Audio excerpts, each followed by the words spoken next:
Tak ada yang menyangka, di usianya yang belum genap 10 tahun itu, R harus menanggung pilu yang teramat sangat.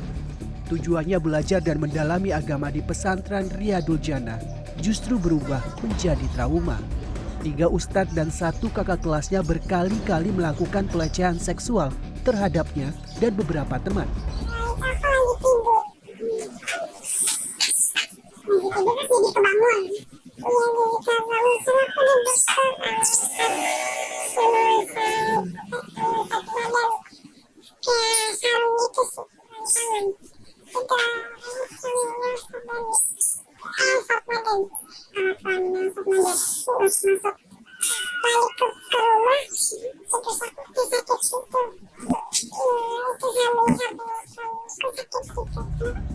Kisah R hanya menjadi sekelumit dari rentetan kasus pelecehan seksual di institusi pendidikan berbasis agama.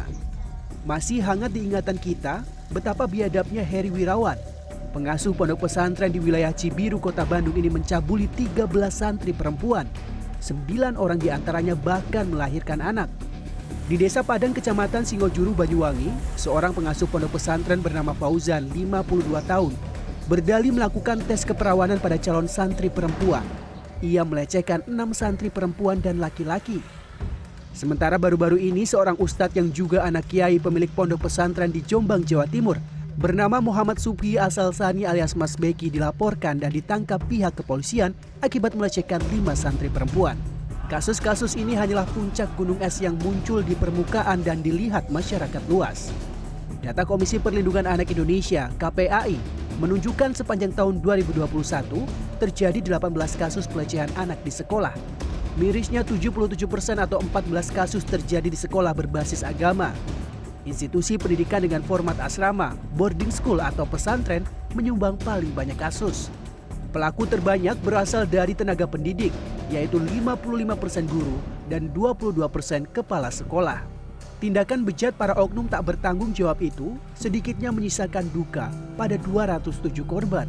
126 anak perempuan dan 71 laki-laki berusia di bawah 17 tahun trauma akibat pelecehan seksual yang mereka alami. Pengawasan dan pembentukan peraturan baku khususnya dari Kementerian Agama yang membawahi institusi pendidikan tersebut mendesak dilakukan. Sistem pencegahan itu misalnya ada pengaduan, di mana pengaduan itu tidak tunggal. Kalau ngadu terus yang diadukan pimpinan pondok pesantren ngadunya ke pesantren ya percuma aja.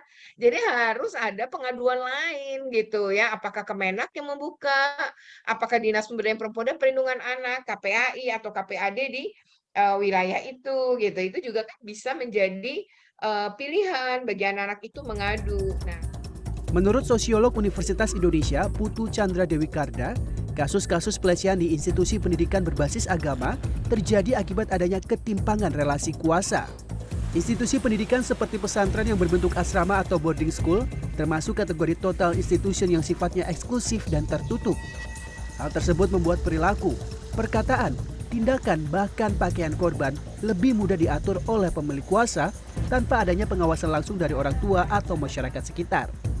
Nah, pada saat dia kemudian menjadi cenderung eksklusif, kemudian seperti terpisah dari masyarakat di luar institusi tersebut, kemudian juga terjadi tadi ketimpangan relasi kekuasaan tadi itu akan menjadi lebih rentan lagi karena misalnya tidak menjadi lebih sulit misalnya bagi korban yang berada di dalam suatu total institution itu untuk kemudian misalnya